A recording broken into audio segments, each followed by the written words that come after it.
Hey everybody, this is Everyman with Everyman's 40K channel. And let me see if I can finally get this right. This is our fifth video in this Rampager installment. And as the title suggests, what we're going to do is we're going to focus on the axe. So let's go ahead and get started. As you see, the video is already rolling. This is fairly quick. I think this video is under 15 minutes. So what I'm showing here is you can see the veins, right? This axe has an appearance of sort of being alive. So you can kind of see the runic lettering there across the top, again, across the top there. What we're going to do is we're going to take the veins and this ruins, and we're going to airbrush, and we're going to highlight and bring those out as though they're powered or glowing. So pretty much kind of a magical, more of a magical sense than, let's say, a mechanical sense. You know, obviously mechanical would be chain swords and chain type devices. Well, this is going to be mystical or magical. So the first color I showed you there is a Payne's Gray. I colored the axe blade with Payne's Gray once already and let it dry. So what we're setting up to do now is we're taking some heavy-bodied paint, this parchment and some Payne's Gray, and we're going to go ahead and mix up a little bit lighter color. The Payne's Gray itself on the axe, as you can see right here, it's a little bit too dark, right? If you kind of look at it, it just borderline black. And we don't really, again, in painting, this is just my suggestion, you don't really want to go with solid colors. You got to always kind of provide shading, highlights, right? So in order to do that, the easiest way is, in such a large surface, is we're going to dry brush first. So again, we're building a foundation. A little bit of gray here mixed up, a little bit of Payne's Gray, because Payne's Gray itself, as a dark kind of black color, it's got a little tint of blue to it. Okay, so again, I just kind of want to stay away from pure grays and pure blacks. So we go ahead and we get out some warm gray, and I'm just going to put a drop or two next to my Payne's Gray because I want to see how closely this gray that we've used on the model, the skin color, correct? Remember the scales and the skin color, we've already used that color, so I just want to see a comparison of what we got, okay, or what we're working with. So just a quick word here on this dry brushing method. There's a difference between slap chopping style of dry brushing, where you sort of are kind of laying a foundation of contrast, right? You want the contrast so that when you then go back in with your speed paints, that the contrast actually ends up being part of the miniature, right? That's why you slap chop. You go black first to get the deep contrast, gray, and then you highlight the tips white, okay? And that's to develop the different shades or the different tones of when you go back in with your speed paints, okay? Quick method, excellent method. But I prefer the artist opus method of dry brushing, where you actually use the dry brush like a paint itself, right? I mean, I'm coloring right here, as you can see. I'm coloring or painting the miniature. I'm just doing it with such a fine volume of paint that it ends up being a dry brush and shading, right? So again, I'll go ahead, let some music roll here, and you can see what I'm talking about as we get through this.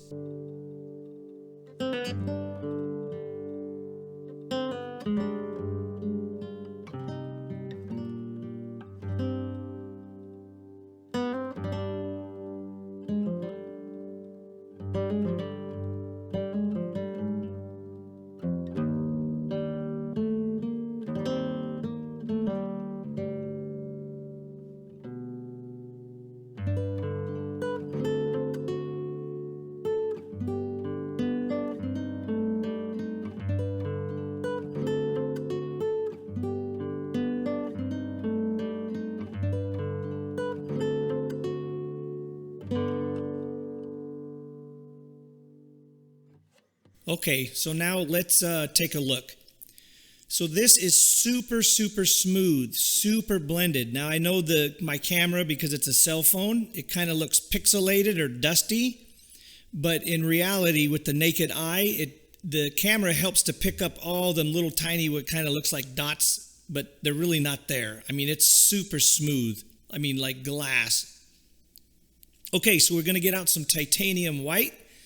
We're now going to use the titanium white again as an undercoat, very similar to slap chopping. So we want this particular area to be super clean and super bright because we're coming in after with some fluorescent paints which are highly transparent, and we need them to be as bright as possible. All right, so here we go.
So this prep work here is how we're going to get the magical or mystical effect.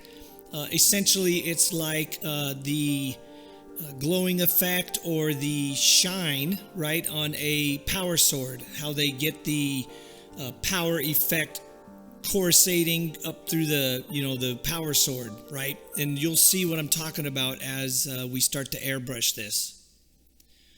So here we go. We get the airbrush. This is my master airbrush. Again, Walmart special.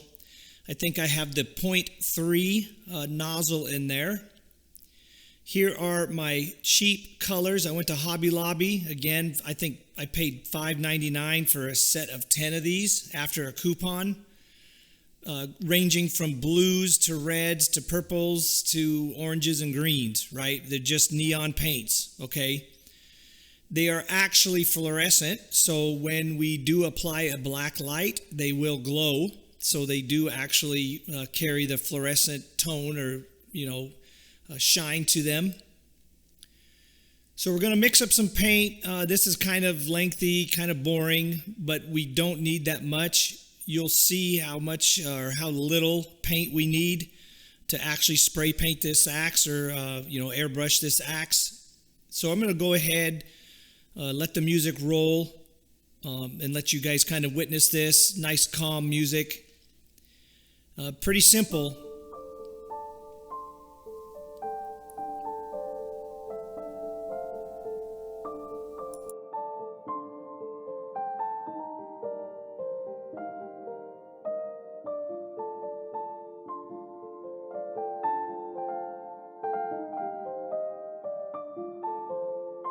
Just a word on pressures here.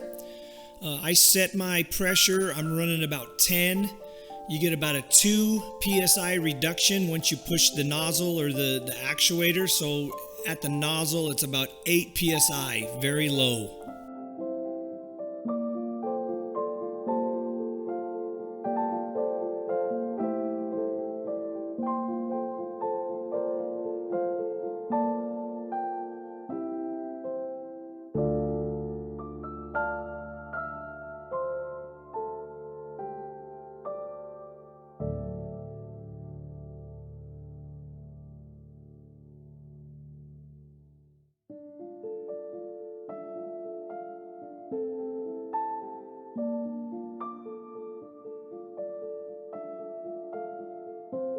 So we have the base of yellow down, and next is going to be the oranges, and we're just going to steadily build up layer after layer after layer. Then we're going to come in and we're going to put what we call hot spots on it, sort of like a star in the sky, right? Or like a flare, how you would if you're painting chrome or doing any kind of work like that, or like a glass where you want to show light. If you're drawing a picture using charcoal or whatever, you want to show that flare. So where the light hits and it runs down a chrome object, you get a flare. So again, here we go. Very simple. Just mixing up a tiny bit of paint. This is such a small surface that you don't need that much. Okay, so here we go.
Remember how I talk about drying time and always giving things enough time to dry? Well, this type of procedure, right, you really don't have to. So we can go right back into this with what's our next color is going to be, which is white, okay? One more word just to talk about what we do after this is done, after the airbrushing. I go back over the actual portion of the veins and the ruins. I go back over it with some fluorescent yellow and some whites. So at the end of this, I got some pictures, okay? And I'll show the pictures of the finished axe, but we do go back over it. So here you can see the same procedure, but a little bit of white. Okay, and those particular areas are what we would call the hot areas or the flares, right? The kind of the magical points. At this stage, we're going to go ahead and finalize the glow effect, or the, again, I call it a mystical or magical effect. We're going to go ahead and, like a star in the sky, make this little flare kind of pop. We're going back in with even more pure titanium white. It's the brightest white that you can get.